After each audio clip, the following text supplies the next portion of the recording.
Momenti di paura nel tardo pomeriggio di ieri per un incidente alla funivia Vai e Vieni Funifor di Arabba. Una cabina è andata a sbattere contro il fine corsa della stazione di Valle e l'addetto presente a bordo avrebbe riportato contusioni ma non corre alcun pericolo. Subito soccorso, l'uomo è stato affidato ai sanitari per le cure del caso. Erano le 17 circa quando è accaduto l'incidente, probabilmente causato da un'anomalia all'impianto. Quali per ora è difficile da capire. Sia la polizia in servizio sulle piste che il personale dell'agenzia ANS-FISA, competente per la sicurezza, hanno avviato le indagini. L'attenzione è concentrata sull'apparato tecnologico che muove la funivia.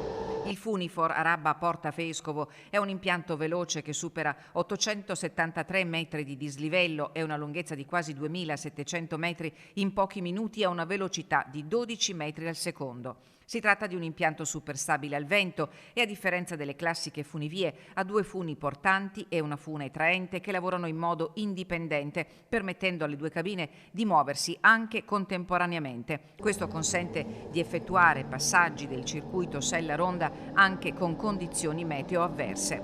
L'impianto venne costruito nel 2005 e collega Arabba di Livinallongo del Col di Lana con Porta Vescovo.